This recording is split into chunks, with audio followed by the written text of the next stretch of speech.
Assalamualaikum warahmatullahi wabarakatuh. Saya Friska Arvinda Priyandani, perwakilan dari kelompok 1. Kami dari kelompok 1 akan menjelaskan tentang konsep dasar manajemen bisnis. Sebelum saya memulai presentasi tersebut, saya akan memperkenalkan terlebih dahulu anggota saya. Yang pertama, Livia, yang kedua Niken, dan yang ketiga Tiara. Saya di sini akan menjelaskan tentang manajemen dalam organisasi. Kata manajemen tampaknya sudah banyak kita dengar dimanapun kita berada, entah itu di perkantoran ataupun di perkuliahan. Dan kata manajemen itu pun kaitannya sudah sangat erat dengan konsep organisasi. Sehubungan dengan hal tersebut, alangkah baiknya kita mengetahui dahulu apa sih itu organisasi. Nah, di sini saya akan menjelaskan organisasi itu apa menurut dari Griffin. Nah, organisasi menurut Griffin adalah a group of people working together in a structure and coordinated fashion to achieve a set of goals. Nah, di dalam organisasi itu pun terdapat juga macam-macamnya, seperti organisasi politik, organisasi sosial, ataupun organisasi bisnis.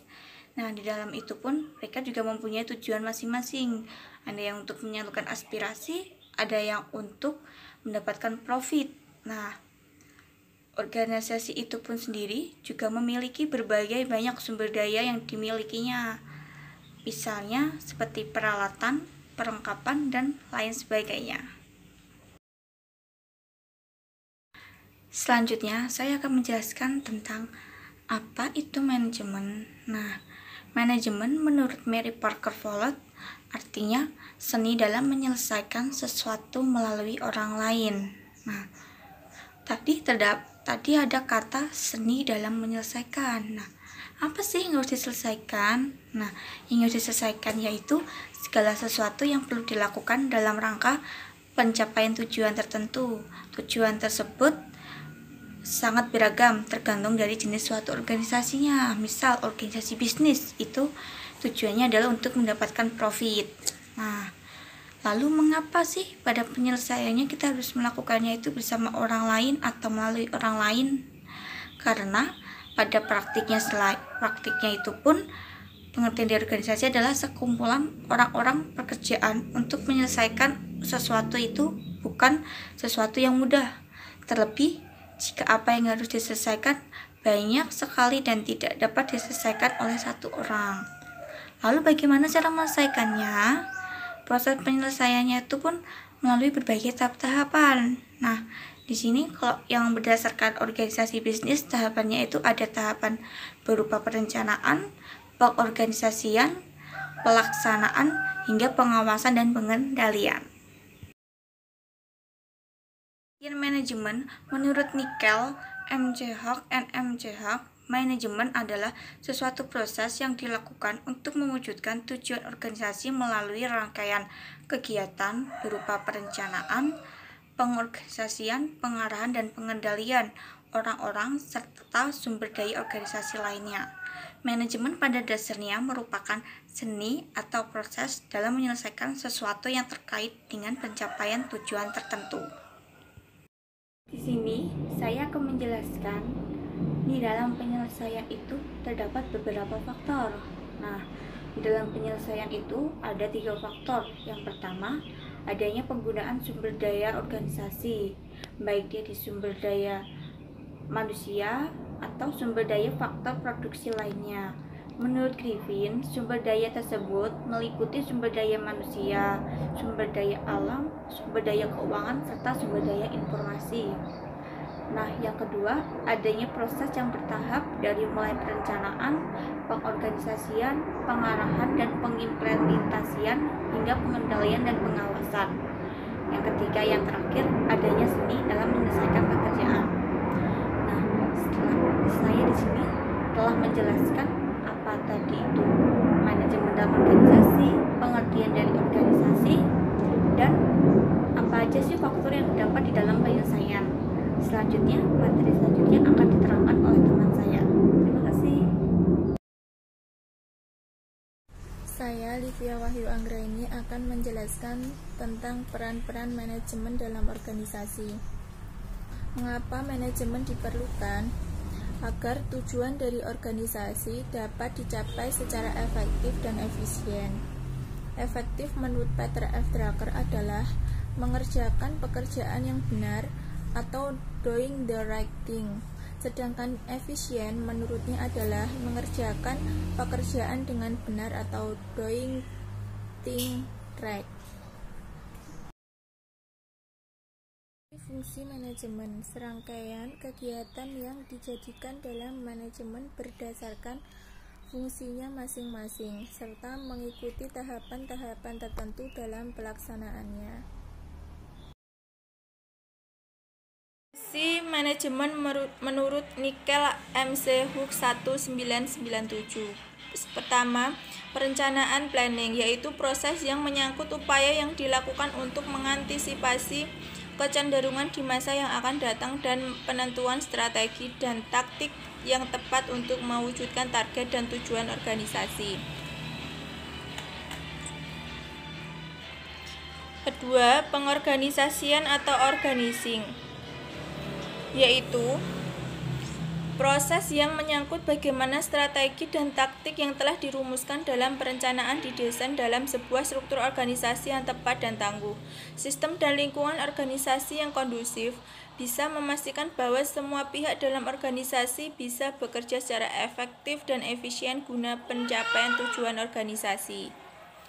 3. Pengimplementasian atau directing, yaitu proses implementasi program agar bisa dijalankan oleh seluruh pihak dalam organisasi serta proses memotivasi agar semua pihak tersebut dapat menjalankan tanggung jawabnya penuh kesadaran dan produktivitas yang tinggi. 4. Pengendalian dan pengawasan atau controlling, yaitu proses yang dilakukan untuk memastikan seluruh rangkaian kegiatan yang telah direncanakan, diorganisasikan, dan diimplementasikan bisa berjalan sesuai target yang diharapkan, sekalipun berbagai perubahan terjadi dalam lingkungan dunia bisnis yang dihadapi. Kegiatan-kegiatan dalam fungsi manajemen. Fungsi perencanaan atau planning. 1. Menetapkan tujuan dan target bisnis. 2. Merumuskan strategi untuk mencapai tujuan bisnis tersebut. 3. Menentukan sumber-sumber daya yang diperlukan. 4. Menetapkan standar atau indikator keberhasilan dalam pencapaian tujuan dan target bisnis. Fungsi pengorganisasian atau organizing. 1. Mengalokasikan sumber daya, merumuskan dan menetapkan tugas-tugas, serta menetapkan prosedur yang dilakukan. 2. Menetapkan struktur organisasi yang menunjukkan adanya garis kewenangan dan tanggung jawab. 3. Kegiatan perekrutan dan penyeleksian, pelatihan dan pengembangan sumber daya manusia atau tenaga kerja. 4. Kegiatan penempatan sumber daya manusia atau SDM pada posisi yang paling tepat. Di sini saya akan menjelaskan mengenai fungsi-fungsi manajemen. Fungsi manajemen yang ketiga adalah mengimplementasikan atau directing, yaitu proses implementasi program agar bisa dijalankan oleh seluruh pihak dalam organisasi serta proses memotivasi agar semua pihak tersebut dapat menjalankan tanggung jawabnya dengan penuh kesadaran dan produktivitas yang tinggi. Directing ini juga merupakan fungsi manajemen yang berhubungan dengan usaha memberi bimbingan, saran, perintah-perintah, atau instruksi kepada bawahan dalam melaksanakan tugas masing-masing, agar tugas dapat dilaksanakan dengan baik dan benar-benar tertuju pada tujuan yang telah ditetapkan semula. Kemudian fungsi keempat yaitu pengendalian dan pengawasan atau controlling, yaitu proses yang dilakukan untuk memastikan seluruh rangkaian kegiatan yang telah direncanakan, diorganisasikan, dan diimplementasikan bisa berjalan sesuai target yang diharapkan, sekalipun berbagai perubahan terjadi dalam lingkungan dunia bisnis yang dihadapi. Controlling ini juga dapat didefinisikan sebagai memvalidasi kegiatan yang telah sesuai dengan rencana yang telah disiapkan, instruksi yang dikeluarkan, dan prinsip-prinsip yang telah ditetapkan. Fungsi controlling ini dapat membantu sumber daya perusahaan dengan efektif dan efisien untuk mencapai tujuan yang telah direncanakan. Kemudian saya akan menjelaskan fungsi operasional dan manajemen. Pada pelaksanaannya, fungsi-fungsi manajemen yang dijalankan menurut tahapan tertentu akan sangat berbeda-beda jika didasarkan pada fungsi operasionalnya. Secara operasional, fungsi perencanaan atau yang disebut dengan planning untuk sumber daya manusia akan sangat berbeda dengan fungsi perencanaan untuk sumber daya alam atau untuk keuangan. Demikian juga akan berbeda jika dilihat dalam fungsi pengorganisasiannya, pengarahannya, hingga pengawasannya. Belum lagi jika dilihat dari jenis organisasinya. Fungsi perencanaan, perorganisasian, pengarahan, dan pengawasan bagi organisasi politik akan berbeda dengan organisasi bisnis maupun organisasi sosial. Karena buku ini ditujukan terutama untuk organisasi bisnis, maka akan dibatasi pembahasannya lebih pada organisasi bisnis. Berdasarkan operasionalisasinya, maka manajemen organisasi bisnis dapat dibedakan secara garis besar menjadi fungsi-fungsi sebagai berikut. Fungsinya ada 5. Yang pertama, manajemen sumber daya manusia. Kemudian yang kedua, manajemen produksi. Yang ketiga, manajemen pemasaran.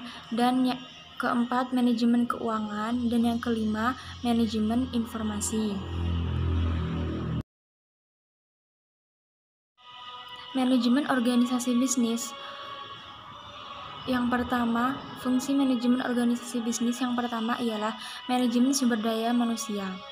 Manajemen sumber daya manusia adalah peranan manajemen berdasarkan fungsinya untuk memperoleh sumber daya manusia yang terbaik bagi bisnis yang kita jalankan, dan bagaimana sumber daya manusia yang terbaik tersebut dapat dipelihara dan tetap bekerja sama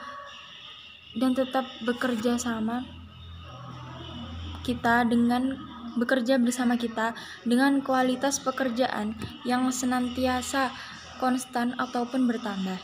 Jika kita berbisnis sablon misalnya, maka sumber daya manusia yang terbaik adalah mereka yang memiliki keahlian dalam menyablon dengan cepat, rapi, namun ditunjang pula oleh kreativitas dan jiwa seni yang dimiliki. Jika kita berbisnis restoran, maka sumber daya manusia yang kita perlukan diantaranya adalah mereka yang memiliki keahlian memasak untuk bagian dapurnya, serta keahlian perbukuan dan akuntansi untuk bagian keuangannya. Kemudian, fungsi manajemen yang kedua, yaitu manajemen produksi yang akan dilanjutkan oleh teman saya. Selanjutnya, manajemen produksi. Manajemen produksi adalah penerapan manajemen berdasarkan fungsinya untuk menghasilkan produk yang sesuai dengan standar yang diterapkan berdasarkan keinginan konsumen dengan teknik yang seefisien mungkin. Kegiatan produksi ini pada dasarnya merupakan proses bagaimana sumber daya input dapat diubah menjadi output berupa barang dan jasa. Misalnya pada bisnis sablon. Manajemen produksi mencakup bagaimana bahan-bahan baku, proses penyablonan, hingga penyelesaian produk sablon dapat dilakukan secara efisien namun tetap tercapai kualitas produknya sesuai dengan standar yang telah ditetapkan. Bahkan termasuk di dalam kegiatan manajemen produksi adalah pemilihan lokasi produksi yang tepat, layout kegiatan produksi, hingga lokasi penyimpanan hasil produksi, dan lain sebagainya. Manajemen pemasaran. Manajemen pemasaran adalah kegiatan manajemen berdasarkan fungsinya yang pada intinya berusaha untuk mengidentifikasi apa sesungguhnya yang dibutuhkan oleh konsumen dan bagaimana cara pemenuhannya dapat diwujudkan. Untuk dapat mengidentifikasi apa yang dibutuhkan konsumen, maka pebisnis perlu melakukan riset pemasaran, di antaranya berupa survei tentang keinginan konsumen, sehingga pebisnis bisa mendapatkan informasi mengenai apa yang sesungguhnya dibutuhkan oleh konsumen. Misalnya, pada kasus bisnis sablon, pebisnis harus melakukan identifikasi jenis sablon apa yang saat ini sedang diminati konsumen, berapa kemampuan daya belinya, bagaimana agar perusahaan mampu menjawab minat konsumen tersebut. Termasuk dalam kegiatan ini adalah proses menjual akan produk yang sudah dihasilkan tadi. Manajemen keuangan. Manajemen keuangan adalah kegiatan manajemen berdasarkan fungsinya, yang pada intinya berusaha untuk memastikan bahwa kegiatan bisnis yang dilakukan mampu mencapai tujuannya secara ekonomis, yaitu diukur berdasarkan profit. Tugas manajemen keuangan diantaranya merencanakan dari mana pembiayaan bisnis diperoleh, dan dengan cara bagaimana modal yang diperoleh dialokasikan secara tepat dalam kegiatan bisnis yang dijalankan. Termasuk ke dalam kegiatan manajemen keuangan adalah bagaimana agar dapat dipastikan hasil alokasi modal yang dipergunakan untuk penjualan produk dapat selalu melebihi dari segala biaya yang telah dikeluarkan sebagai sebuah indikator pencapaian profit perusahaan. Dan yang terakhir adalah manajemen informasi. Manajemen informasi adalah kegiatan manajemen berdasarkan fungsinya, yang pada intinya berusaha memastikan bahwa bisnis yang dijalankan tetap mampu untuk terus bertahan dalam jangka panjang. Untuk memastikan itu, manajemen informasi bertugas untuk menyediakan seluruh informasi yang terkait dengan kegiatan produksi, baik informasi internal maupun eksternal, yang dapat mendorong kegiatan bisnis yang dijalankan tetap mampu beradaptasi dengan perubahan yang terjadi di masyarakat. Penggunaan teknologi informasi, diantaranya komputer, televisi, dan radio, yang dapat mempermudah manajemen informasi dalam hal perencanaan, pekerjaan, dan penyediaan informasi bisnis yang diperlukan dari waktu ke waktu. Nah, penjelasan dari kelompok 1 tadi dapat terdapat kesimpulan berupa manajemen adalah seni atau proses menyelesaikan sesuatu dalam rangka mencapai tujuan. Manajemen diperlukan agar tujuan dari organisasi dapat dicapai secara efektif dan efisien. Pada pelaksanaannya, proses ini terdiri dari perencanaan, pengorganisasian, pengimplementasian, pengendalian, dan pengawasan yang dinamakan proses fungsional dalam manajemen. Manajemen berdasarkan operasional terdiri dari manajemen sumber daya alam, manajemen produksi, manajemen pemasaran, manajemen keuangan, dan manajemen informasi. Nah, itu tadi materi tentang konsep dasar manajemen bisnis. Sekian presentasi dari kelompok kami. Akhir kata, wassalamualaikum warahmatullahi wabarakatuh.